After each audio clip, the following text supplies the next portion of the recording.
yang menghalangi daripada ibadah tersebut.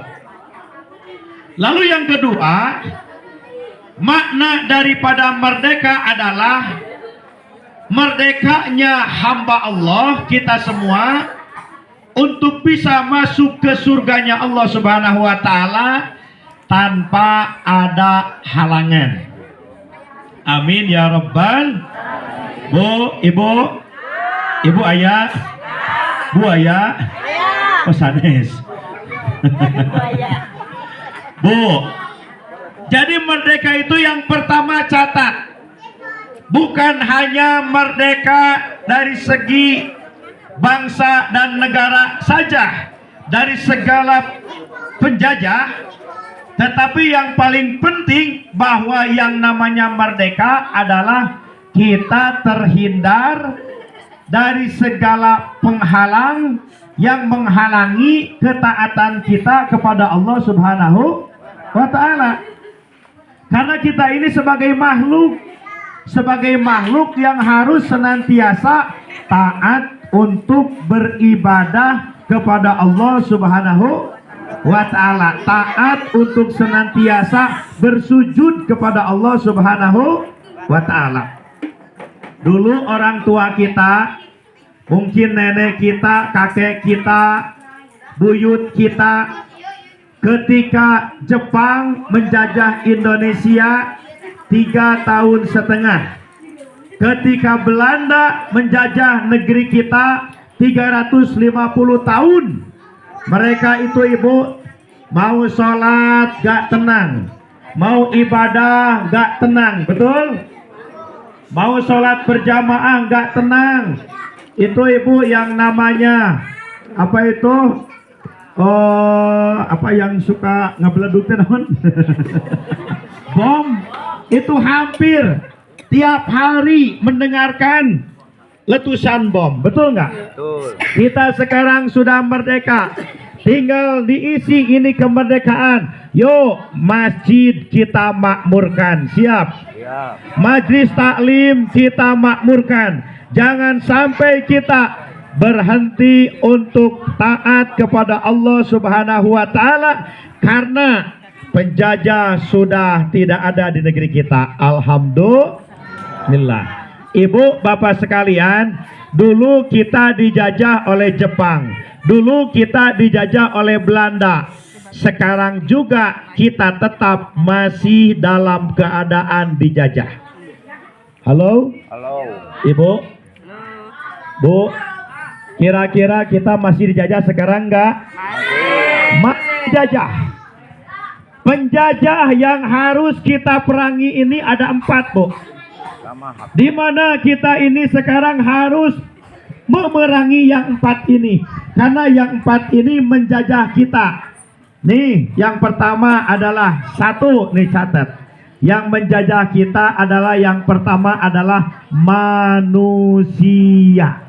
Siapa ibu? Manusia. Yang pertama siapa? Manusia.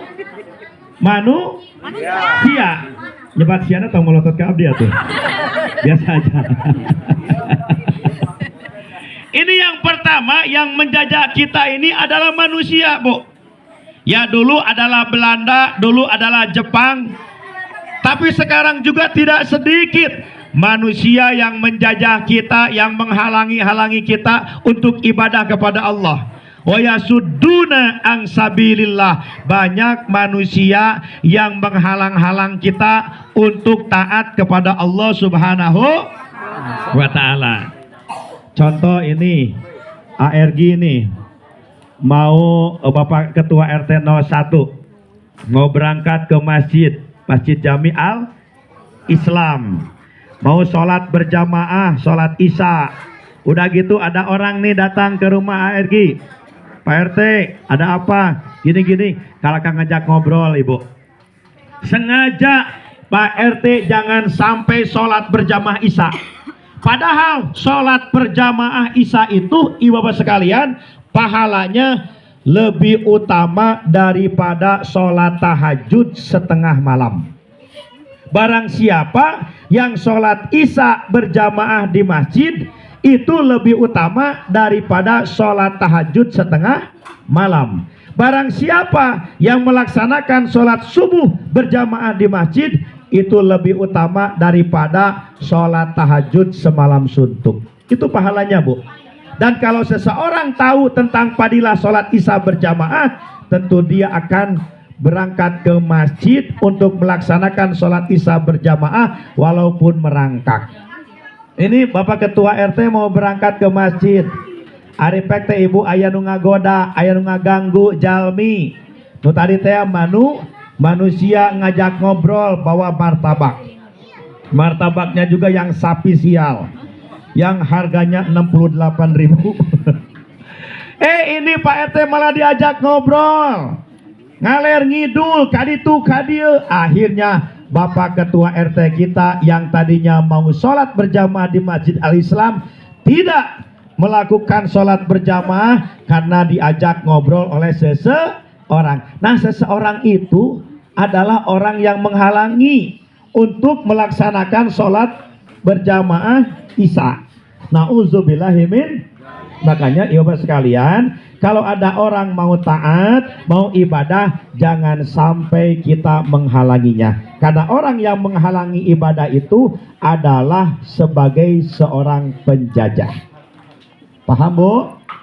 Yang kedua, ibu sekalian, yang menjajah kita yang kedua adalah dunia. Yang menjajah kita yang kedua adalah dunia, Ibu. Tidak sedikit ibu, adik dan kakak sampai bertengkar memperebutkan harta warisan. Ada yang gitu? Ada. Sampai saudara dan saudara sampai terputus silaturahminya karena apa? Karena membela harta. Ada juga Pak, Bu, orang yang karena kerja banting tulang, yang dia hanya mencari uang 100.000, tapi sampai sampai tidak sholat duhur dan sholat asar. Nauzubillahimin. Ini duhurnya ditinggalkan, sholat asarnya ditinggalkan, sholat yang 5 waktu tidak dikerjakan. Karena apa? Karena mencari dunia. Ini tidak sedikit, Pak. Bahkan ada yang gasak, gesek dan gosok, sikut kanan, sikut kiri, bahkan ada yang menghalalkan segala cara. Apa yang dibela? Demi harta, demi dunia. Nah, ini dunia juga, ibu sekalian, ini bagian daripada penjajah juga yang menjajah kita. Makanya kita hati-hati. Boleh kita bekerja, boleh kita mencari nafkah, tetapi awas, jangan sampai meninggalkan kewajiban kita beribadah kepada Allah Subhanahu wa Ta'ala. Boleh kita mencari nafkah, mencari harta, awas, silaturahmi tetap terjalin, gotong royong tetap terjalin. Apalagi ini di lingkungan RT 1 RW 11 yang begitu luar biasa gotong royongnya, rukun dalam kehidupannya, damai, kondusif, dan selalu kompak dalam segala-galanya. Insya semoga tetap ARG warga RT 01 ini ada dalam kekompakan. Kompak dalam gotong royongnya, kompak dalam kerja baktinya, kompak dalam acara sosialnya, kompak ketika bikin apa itu yang namanya menancapkan itu bendera ya, sampai bikin gapura tentang Dirgahayu RI 81 tahun. Alhamdulillah selalu ada dalam kekompakan, karena Islam itu mengajarkan kita untuk senantiasa kompak, agar senantiasa kita terikat dalam ukhuwah Islamiyah, terikat dalam berjamaah. Wa'tasimu bihablillahi jami'aw wala tafarraqu. Jadi kita harus menyambung ya di jalan Allah Subhanahu wa Ta'ala, jangan sampai kita berpecah belah. Hadirin kaum muslimin, ibu sekalian yang dirahmati Allah Subhanahu wa Ta'ala, yang kedua nih yang menjajah kita, yang kedua adalah hawa nafsu. Yang ketiga adalah hawa nafsu. Yang pertama tadi manusia, yang kedua adalah dunia, yang ketiga adalah hawa nafsu. Hawa nafsu ini Pak adalah yang selalu menjajah kita. Jadi dalam diri kita ini ada hawa nafsu amarah bisu yang selalu mengajak kepada kejelekan, dan ada juga hawa nafsu radiyah mutmainnah. Hawa nafsu radiyah mutmainnah itu adalah ajakan iman. Jadi selalu ada ajakan iman dan ajakan kufur, ajakan taat dan ajakan maksiat. Nah ini Pak, ayo kita sholat. Kata imam, kata iman, ayo kita sholat. Tapi kata hawa nafsu, udahlah nggak usah, besok juga sholat masih ada waktunya. Nah ini selalu perang asabil antara ajakan sholat dengan larangan sholat. Kalau seandainya kita tidak sholat, berarti kita dikalahkan oleh penjajah. Siapa yang menjajahnya? Adalah hawa nafsu. Na'udzubillahi min dzalik. Terakhir, ibu bapak sekalian, yang menjajah kita ini yang keempatnya adalah setan. Siapa bu? Setan. Nah, Allah subhanahu wa ta'ala berfirman dalam Al-Quran, inna syaitona lakum aduwwum mubin. Sesungguhnya setan kepada kalian adalah merupakan musuh yang sangat jelas. Oleh karena itu, ibu sekalian, kita harus senantiasa memohon kepada Allah subhanahu wa ta'ala, berlindung kepada Allah agar senantiasa kita terhindar daripada segala godaan setan, insya Allah. Ini ya bu ya. Jadi yang pertama, makna dari merdeka itu adalah bukan hanya merdeka bangsa dan negara saja, tetapi kita merdeka dari segala rongrongan atau penghalang yang menghalangi kita untuk taat ibadah kepada Allah subhanahu wa ta'ala. Di antaranya yang pertama adalah tadi apa? Manusia, yang kedua dunia, yang ketiga hawa nafsu, yang keempat setan. Yang kedua, makna kemerdekaan yang kedua adalah terbebasnya kita sebagai hamba Allah di akhirat nanti, bisa masuk ke surganya Allah subhanahu wa ta'ala. Jadi itulah makna merdeka yang hakiki, bisa masuk ke surga tanpa ada halangan apapun. Siapa sih orang yang masuk surga tanpa halangan? Adalah orang yang beriman, yang mana dia terhindar jiwa dan raganya dari segala bentuk kemusyrikan, dari segala bentuk kesyirikan. Makanya ibu bapak sekalian, kalau kepingin masuk surga, jangan sampai menyekutukan Allah subhanahu wa ta'ala. Hindari, jangan sampai sesuatu yang terjadi dikait-kaitkan dengan hal yang lain Pak. Itu nggak boleh. Nggak boleh mengkait-kaitkan sesuatu yang terjadi dengan hal yang lain. Contohnya misalkan ya, para bapak di dia ayah nusok ngugut manuk kayak Batu Ali. Nah ini cek para bapak, saya berkah hidup ini karena adanya cincin ini. Nah ini bisa jadi musyrik Pak, tergelincir kepada jurang kemusyrikan. Oh saya ini punya perkutut saya ini begini, ini turunan daripada ini, wah mawatnya begini, membawa keberkahan dan sebagainya. Itu pun dikait-kaitkan seperti itu bahaya. Nanti akan terjerumus kepada jurang kemusyrikan. Makanya ibu bapak sekalian, ini yang kedua, makna merdeka yang kedua adalah bisa masuknya kita sebagai hamba Allah masuk ke dalam surga tanpa ada halangan. Kalau tidak ada halangan, kalau kepingin tidak ada halangan ya, maka kita harus terbebas daripada kesyirikan, insya Allah. Ya sekalian, mungkin itu ya, karena waktunya juga 30 menit. Mungkin ada tanya jawab, sesi tanya jawab boleh 5 menit Bu Pak, biar agak seru, boleh sambil makan. Ibu, boleh Bapak, silakan. Mungkin ada waktu sekitar 8 menit untuk tanya jawab. Apa ada yang ingin ditanyakan Ibu atau Bapak? Atau mungkin ini Pak, mungkin Bapak yang nanya, mungkin Pak Ustadz. Ya, silakan Ibu-Bapak sekalian.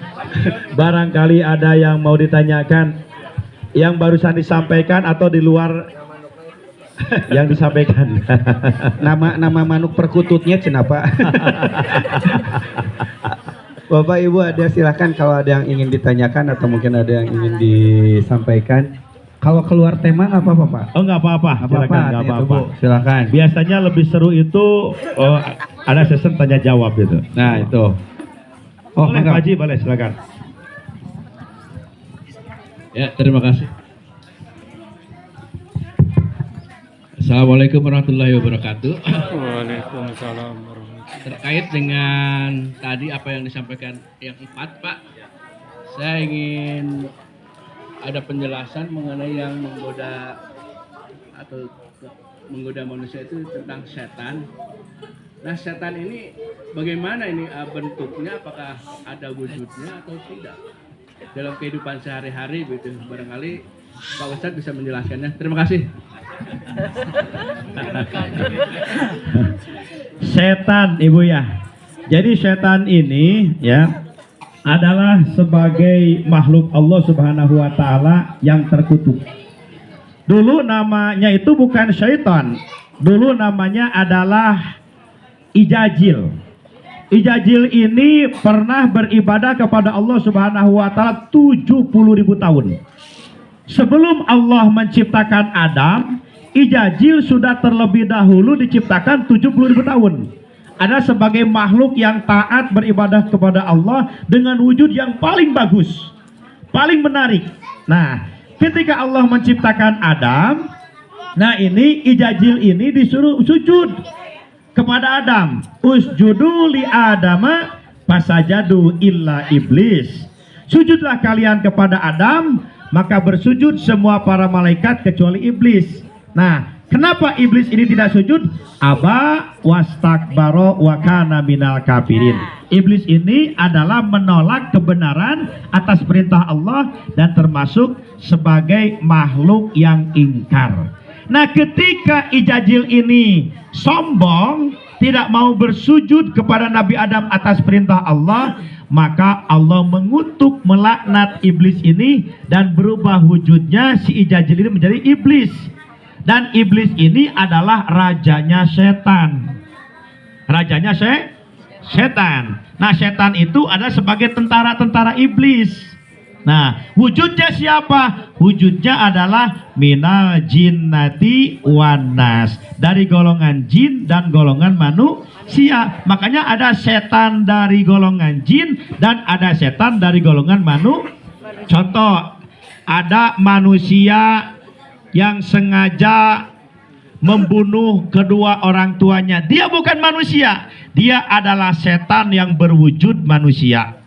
Bahkan ada seorang kakek-kakek yang sudah tua renta usia 70 tahun mensodomi anak yang baru usia 6 tahun sampai 7 anak disodomi. Itu adalah setan yang berwujud manusia. Dan juga ada setan yang berwujud jin. Ada setan yang berwujud jin. Nah gitu. Jadi setan itu wujudnya adalah minal jinnati wanas. Siapa rajanya? Iblis. Dan iblis itu dulunya adalah Ijajil, bangsa malaikat yang taat, tetapi karena enggan bersujud kepada Adam atas perintah Allah, karena takabur, maka berubahlah wujud Ijajil ini menjadi iblis. Setelah menjadi iblis, wujudnya itu adalah wujud yang sangat buruk. Gitu. Boleh yang lainnya ibu sekalian? Silakan. Ya, boleh Pak Haji.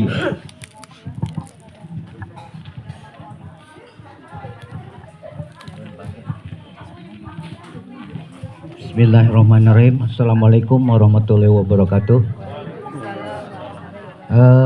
Alhamdulillah Pak Ustadz, yang tadi katakan ada 4 penggoda dari kemerdekaan ataupun manusia itu Pak, tentunya itu sangat, yang kita rasakan juga memang betul Pak, itu sangat berat. Tapi yang lebih berat lagi, kalau boleh nambahan ada 5 Pak, mungkin gitu ya. Kenapa 5? Itu Pak yang sekarang yang sedang tren-trennya itu tentang gadget Pak, handphone Pak. Itu yang lebih menggoda dari segala kegiatan ibadah Pak.